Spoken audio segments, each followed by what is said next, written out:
اس وقت ہمارے ساتھ موجود ہیں پاکستان پیپلز پارٹی CC کمیٹی کے ممبر اور پرانے جیالے کارکن اور لیڈر جناب سعد علی شاہ صاحب، جو کہ خاص ہو کر اسلام آباد سے کراچی تشریف لائیں اور اپنے بلاول بھٹو زرداری کی جو 27 فروری کی ریلی ہے اس سلسلے میں، اور ان کا بھی پروگرام ہے کہ کراچی سے اسلام آباد اس ریلی میں کراچی سے اسلام آباد جائیں گے۔ تو آئیے ان سے ملاقات کرتے ہیں، معلوم کرتے ہیں کہ انہوں نے اتنی ریلیاں ماضی میں بھی کی ہیں، تو MRD کی تحریک بھی انہوں نے اٹینڈ کی، اور دوسرے کراچی کے جو پرانے لیڈران ہیں جس سے مسعود احسن اور دوسرے سے ان کے متعلق ان سے معلومات لیتے ہیں۔ سر بتائیے کہ کراچی میں آپ آئیں تو آپ کیا اس وقت اور پہلے کی کراچی میں کیا فرق محسوس کر رہے ہیں؟ پاکستان پیپلز پارٹی کے جو کارکن ہیں کراچی کے، ان کا جو رول ہے ایک تو بڑا تاریخی رول، اور ہمیشہ پاکستان پیپلز پارٹی نے جب بھی کبھی کوئی اسٹرگل کی یا پاکستان پیپلز پارٹی نے ڈکٹیٹرشپ کو ہارڈ ٹائم دیا، تو جو کراچی کے لوگ ہیں ان کا بہت بڑی کنٹریبیوشن رہی ہے، اور مسرور حسن جیسے جیلے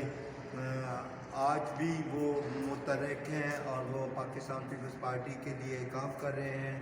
شہید غنی صاحب جو ان سے ہیں نا، ان کی بہت بڑی کنٹریبیوشن ہے، اس کی ان کی فیملی کی بہت بڑی کنٹریبیوشن ہے پاکستان پیپلز پارٹی کے اندر۔ MRD تحریک کے حوالے سے بتائیے سر، آپ نے وہ بھی تو دور دیکھا ہے MRD تحریک کا۔ میں پنڈی ڈویژن کا وائس چیئرمین رہا ہوں MRD ایکشن کمیٹی کا، تو میرے اس وقت کی جو لیڈرشپ تھی، جو MRD کے اندر لوگ تھے، جو اس وقت کے تمام پولیٹیکل پارٹیز کے جو سربراہ تھے، اور آج ان کی مطلب ہے کہ بچے جو ان سے نا وہ پارٹی میں ایکٹیو ہیں، تو ان سب سے میری ملاقات اور ان کے ساتھ کام کرنے کا MRD میں مجھے موقع ملا۔ اور ڈکٹیٹرز کیونکہ دارالحق وہ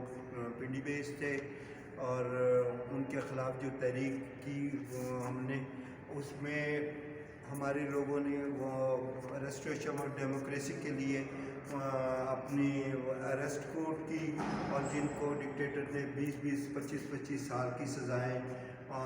سنائی اور ان کو جیلوں میں رکھا۔ سر آپ نے بھی جیل گزاری، کیسا لگا آپ کو وہاں کا ماحول؟ کہاں پر؟ جیل آپ نے گزاری؟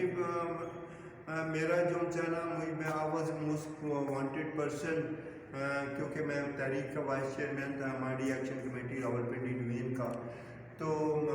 مجھے تو ہر جگہ پولیس ایجنسیز ساری وہ میرے پیچھے لگی ہوئی تھی، تو میں جو ہے نا اس وقت میں جیل میں نہیں گیا تھا، میں پھر ایگزائل میں چلا گیا، اور ایگزائل سے میں کراچی میں آیا۔ کراچی میں مسرور حسن، منظر عالم، اور اس وقت کے جو ہمارے ڈائی ہارٹنگ اور جو جوان تھے، اس میں نسیم احمد عثمانی بھی، ان کی بھی بڑی کنٹریبیوشن تھی پارٹی میں، لیکن ان لوگوں نے بڑا پازیٹیو رول ادا کیا۔ پھر میں یہاں ان کے پاس ٹھہرا، پھر یہاں سے میں سر آپ نے نصرت بھٹو صاحبہ کے ساتھ بھی کام کیا، بینظیر صاحبہ کے ساتھ بھی کام کیا، جو کہ وزیر اعظم رہ چکی ہیں، تو ان کے حوالے سے کچھ بتائیں گے سر؟ جی، محترمہ نصرت بھٹو صاحبہ، جس وقت بھٹو صاحب جو اریسٹ تھے، اور پھر وہ کافی پارٹی میں ایکٹیو تھی، ان کے ساتھ ہماری میٹنگ جاری تھی۔ جب پولیٹیکل ایکٹیویٹیز کو ڈکٹیٹر نے منع کر دیا، تو پھر ہم کوئی سوشل آرگنائزیشن کے تحت اپنی پولیٹیکل ایکٹیویٹیز، قومی یکجہتی کونسل، تنظیم الفلاح، محبان ابو ذر غفاری جیسی سماجی تنظیموں میں کام کرتے رہے، اور پارٹی کے جو ہے نا کو اس سے بڑی تقویت ہوئی۔ جلسے کرتے تھے، میٹنگز کرتے تھے، جلسے تو یہ سارے پولیٹیکلی ایکٹیویٹیز ہوتی تھی، لیکن وہ انڈر شیڈو جو ہے نا اس میں بینظیر صاحبہ کے ساتھ بھی آپ نے کام کیا، سابق وزیر اعظم کے ساتھ؟ اور محترمہ نصرت بھٹو صاحبہ جب وہ چیئرپرسن الیکٹ ہوئی بھٹو صاحب کی شہادت کے بعد، تو میں ان کے ساتھ رہا، اور بڑے قریبی ایز اے پولیٹیکل ایڈوائزر بھی ان کے ساتھ رہا۔ اور محترمہ بینظیر بھٹو صاحبہ جب ایگزائل میں گئی، تو میں نے ان کے ساتھ لندن میں ان کے سیکریٹریٹ میں کام کیا، اور 2007 تک ان کے ساتھ